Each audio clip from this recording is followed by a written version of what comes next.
اعوذ باللہ من الشیطان الرجیم بسم اللہ الرحمن الرحیم فی الدنیا والآخرہ ویسألونک عن الیتامی قل اصلاح لہم خیر وان تخالطوہم فاخوانکم واللہ یعلم المفسد من المصلح ولو شاء اللہ لأعنتکم ان اللہ عزیز حکیم۔ اللہ تعالیٰ سورہ بقرہ کی آیت نمبر 220 میں فرما رہے ہیں دنیا اور آخرت میں، اور وہ سوال کرتے ہیں اے رسول اللہ صلی اللہ علیہ وسلم آپ سے یتیموں کے بارے میں، کہہ دیجئے اصلاح بہتر ہے واسطے ان کے۔ اے رسول اللہ صلی اللہ علیہ وسلم وہ سوال کرتے ہیں آپ سے یتیموں کے بارے میں، کہہ دیجئے ان کی اصلاح کرنا بہتر ہے، اور اگر تم ملا لو ان کو پس وہ بھائی ہیں تمہارے، اور اللہ جانتا ہے فساد کرنے والوں کو اصلاح کرنے والوں میں سے، اور اگر چاہتا اللہ تو ڈال دیتا تم کو مشکلوں میں، بے شک اللہ تعالیٰ زبردست حکمت والے ہیں۔ اس بات کو ہم تفصیل میں جاتے ہیں یہ بات سمجھ کے کہ اگر رسول اللہ صلی اللہ علیہ وسلم ہم کو زندگی میں کوئی ایک دفعہ ایک بات کہہ دیں تو ہماری ساری زندگیوں پر بھاری ہے۔ حضرت انس رضی اللہ عنہ جو کہ مدنی زندگی میں تقریباً 9 سال رسول اللہ صلی اللہ علیہ وسلم کے ذاتی ملازم کی حیثیت سے ان کے ساتھ رہے، وہ یہ فرماتے ہیں کبھی کوئی ایسا خطبہ ہوا ہو جس میں رسول اللہ صلی اللہ علیہ وسلم نے یہ نہ فرمایا ہو، انہوں نے فرمایا قلما خطبنا رسول اللہ صلی اللہ علیہ وآلہ وسلم الا قال لا ایمان لمن لا امانۃ لہ ولا دین لمن لا عہد لہ، کہ اس شخص کا کوئی ایمان نہیں جس کے اندر امانت داری کا وصف نہ ہو، اور اس شخص کا کوئی دین نہیں جس کے اندر ایفا عہد نہ ہو۔ رسول اللہ صلی اللہ علیہ وسلم نے یہ باتیں تقریباً ہر خطبے کے اندر ارشاد فرمائی، مبارک باتوں کو۔ ایمان کا تعلق انہوں نے بتایا کہ انسان کی ایمانت داری کے ساتھ ہے، ایمان انسان کے اندر کی کیفیت ہے، اور انسان کو اندر سے ایمانت دار ہونا چاہیے کہ اگر کسی مسلمان نے یہ کہہ دیا کہ میں اللہ تعالیٰ پہ ایمان لے کے آیا ہوں تو وہ اللہ تعالیٰ کی ایمانت کے اندر آ گئے۔ تو یہ بات ہم لوگوں کو سمجھنی چاہیے آج کل کی دنیا میں بالخصوص، کہ کوئی اگر سرکاری ملازم ہے، چاہے وہ استاد ہے، پولیس کے اندر ہے، وکیل ہے، جج ہے، فوجی ہے، چھوٹے سے چھوٹے عہدے پہ ہو یا سب سے بڑے عہدے پہ ہو، وہ اللہ تعالیٰ کی طرف سے اس پہ ایک امانت دی گئی ہے، وہ اس امانت کے اندر خیانت نہیں کر سکتا، وہ اپنے اختیارات کا ناجائز استعمال نہیں کر سکتا۔ اگر اس نے خیانت کی امانت کے اندر تو رسول اللہ صلی اللہ علیہ وسلم نے کہہ دیا ہے کہ اس کا ایمان نہیں۔ دوسری بات، ہر کوئی شخص دوسرے شخص سے معاشرے کے اندر ایک عہد کے اندر منسلک ہے۔ اگر ایک شاگرد اپنے استاد کے پاس آتا ہے تو شاگرد کی یہ ذمہ داری ہے، اس نے اپنے اندر عہد کیا ہوا ہے کہ جو کچھ میرا استاد مجھے پڑھائے گا میں صحیح طرح سے پڑھوں گا، میں اپنا ٹائم ضائع نہیں کروں گا۔ اسی طرح جو استاد پڑھاتا ہے تو اس کی استاد کی ذمہ داری ہے، اس نے اپنے اندر عہد کیا ہے، اور وہ عہد اس نے اللہ تعالیٰ سے بھی کیا ہوا ہے کہ جو شخص میرے پاس پڑھنے آئے گا میں اس کو صحیح تعلیم دوں گا، اپنے مقاصد کے لیے اس کو استعمال نہیں کروں گا، پورا ٹائم دوں گا اس کو، اور جو میں نے پڑھانا ہے وہی پڑھاؤں گا۔ اسی طرح سے جتنے بھی وکیل ہیں، جتنے بھی ججز ہیں، جو بھی لوگ سرکاری عہدوں پہ یا پرائیویٹ عہدوں پہ، جو لوگ کارخانوں کے مالک ہیں یا جو ان کے اندر کے ملازم ہیں، وہ سب ایک دوسرے کے ساتھ عہد کے اندر منسلک ہیں کہ ہم نے انسان جو مالک کمپنی کے مالک کی ذمہ داری یہ ہے کہ وہ لوگوں کو ٹائم پہ پیسے دے، اس کا ناجائز استعمال نہ کرے، اگر اس کا ٹائم 9 سے 5 بجے کا ہے تو اسے 9 سے 10 بجے تک نہ بٹھائے۔ اسی طرح سے ملازم کی ذمہ داری یہ ہے کہ مالک ان کے سر پہ ہو یا نہ ہو، وہ جو اس نے کہا ہے وہ کام پورا کریں، کیونکہ وہ اس کے ساتھ ایفا عہد کے اندر ہے، کیونکہ رسول اللہ صلی اللہ علیہ وسلم نے یہ بات فرما دی بھی ہے کہ جس نے ایفا عہد نہیں کیا تو کوئی دین نہیں۔ اسی طرح سے یہ بات سمجھنی چاہیے وکیلوں کو بھی، ڈاکٹروں کو بھی، فوجیوں کو بھی، پولیس والوں کو بھی، کہ جو ان کے پاس اختیارات اللہ تعالیٰ نے دیے ہوئے وہ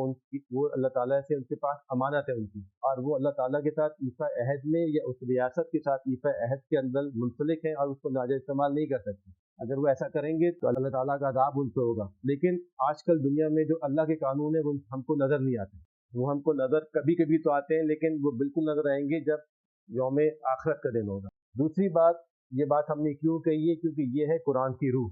ہم کو سمجھنا چاہیے کہ انسان کی زندگی میں ایک کمٹمنٹ کی کتنی امپورٹنس ہوتی ہے، کیا ویلیو ہے اس کی، اسی طرح سے ایک امانت کا انسان کو کتنا خیال رکھنا چاہیے۔ دوسری بات جو ہم کو سمجھنی چاہیے قرآن شریف کو سمجھنے کے لیے، رسول اللہ صلی اللہ علیہ وسلم نے فرمایا انما الاعمال بالنیات وَلِكُلِّ امْرِئٍ مَا نَوَىٰ،